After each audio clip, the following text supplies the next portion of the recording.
ನಮಸ್ಕಾರ.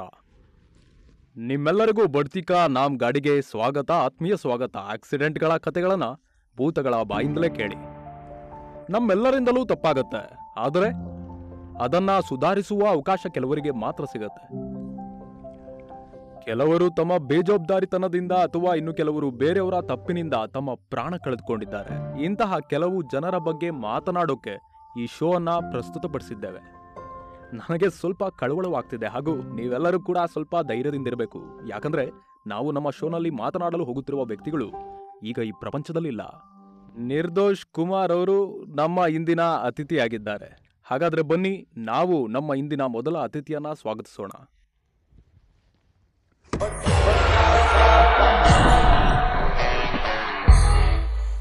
ಹಾಗಾದ್ರೆ ನೀವೆಲ್ಲರೂ ನಮ್ಮೊಂದಿಗೆ ಇರಬೇಕಾದ್ರು, ಯಾಕಂದ್ರೆ ಇದು ನನಗೂ ಕೂಡ ಮೊದಲ ಅನುಭವ. ನಿರ್ದೋಷ್ ಜಿ,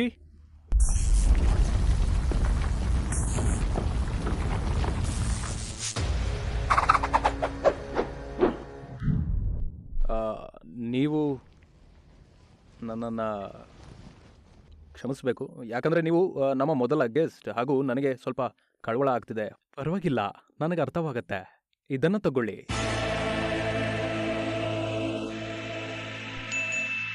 ನೋಡಿ, ಹೆದರಬೇಡಿ. ನೀವು ಹೀಗೆ ಹೆದರಿಸ್ತಿದ್ರೆ ನನ್ನೊಂದಿಗೆ ಹೇಗೆ ಮಾತನಾಡುವಿರಿ? Thanks anyways.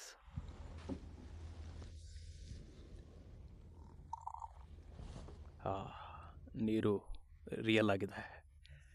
ಹೌದು, ಆದರೆ ನಿಮ್ಮ ಹೆಸರು ನಿರ್ದಿಷ್ಟ ಕುಮಾರ್. ಇದು ಸ್ವಲ್ಪ ವಿಚಿತ್ರವಾಗಿದೆ ಅಲ್ವೇ?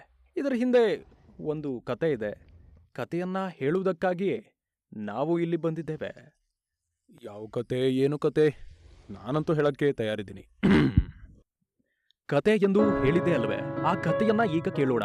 ಅದು ಒಂದು ಸಿಂಗಲ್ ಲೈನ್ ರಸ್ತೆಯಾಗಿತ್ತು. ನಾನು ರಾತ್ರಿ ನನ್ನ ಆಫೀಸ್ನಿಂದ ಮನೆಗೆ ತೆರಳುತ್ತಿದ್ದೆ. ಅಂದು ನನ್ನ ಪ್ರೀತಿಯ ಮಗಳು ಪಿಂಕಿಯ ಬರ್ಡೇ ಆಗಿತ್ತು. ಎಲ್ಲರೂ ನನಗೆ ಹಾಗೂ ಕೇಕ್ಗಾಗಿ ಕಾತರದಿಂದ ಕಾಯ್ತಾ ಇದ್ರು. ನಾನು ಸರಿಯಾದ ಸೈಡ್ನಲ್ಲಿಯೇ ಗಾಡಿ ಓಡಿಸ್ತಿದ್ದೆ, ಹಾಗೂ ಸ್ಪೀಡ್ ಕೂಡ ಲಿಮಿಟ್ ನಲ್ಲಿಯೇ ಇತ್ತು. ಆಗ ಇದ್ದಕ್ಕಿದ್ದಂತೆ ಟ್ರಕ್ ಹಿಂದೆ ಇರುವ ಗಾಡಿ ನನ್ನ ಗಾಡಿಯನ್ನ ನೋಡದೆ ಮಾಡಲು ಪ್ರಯತ್ನಿಸಿತು.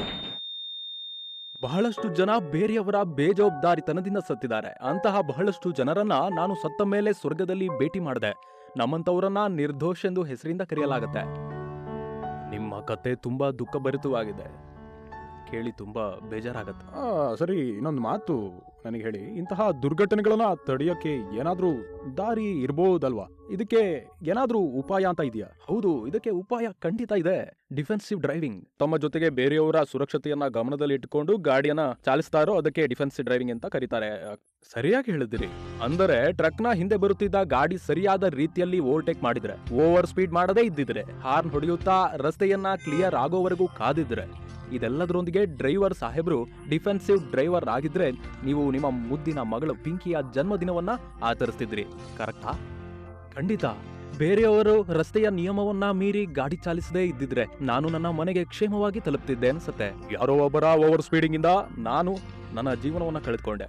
ಎಷ್ಟೊಂದು ಜನ ಗಾಡಿಯನ್ನ ಚಲಿಸುತ್ತಿರುವಾಗ ಫೋನ್ನಲ್ಲಿ ಮಾತನಾಡ್ತಾರೆ, ಹಾಗೂ ಇನ್ನು ಕೆಲವರು ಜೋರಾಗಿ ಹಾಡನ್ನ ಕೇಳ್ತಾರೆ. ಅಂದಾಜಿನಲ್ಲಿ ಹೇಳೋದಾದ್ರೆ ಭಾರತದಲ್ಲಿ ಪ್ರತಿ ಗಂಟೆಗೊಮ್ಮೆ 15 ಜನ ಇಂತಹ ದುರಂತದಿಂದ ತಮ್ಮ ಜೀವನವನ್ನು ಕಳೆದುಕೊಳ್ತಾರೆ.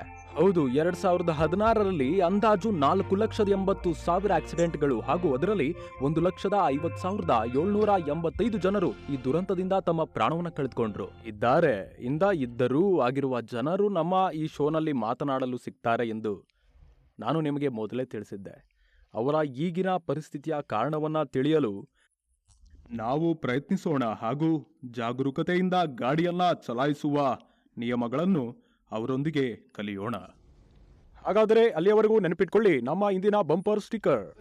ರಸ್ತೆ ಕೇವಲ ನಿಮ್ಮೊಬ್ಬರದೇ ಅಲ್ಲ, ಎಲ್ಲರಿಗೂ ಸೇರಿದ್ದು. ನಾವು ಡಿಫೆನ್ಸಿವ್ ಡ್ರೈವಿಂಗ್ ಅನ್ನ ಅನುಸರಿಸಿದರೆ ಕಾರ್ಗಳು, ಬೈಕ್ಗಳು, ನಡೆದುಕೊಂಡು ಹೋಗೋರು ಹಾಗೂ ಸೈಕಲ್ ಓಡಿಸೋರ ಬದುಕನ್ನ ಕಾಪಾಡಬಹುದು.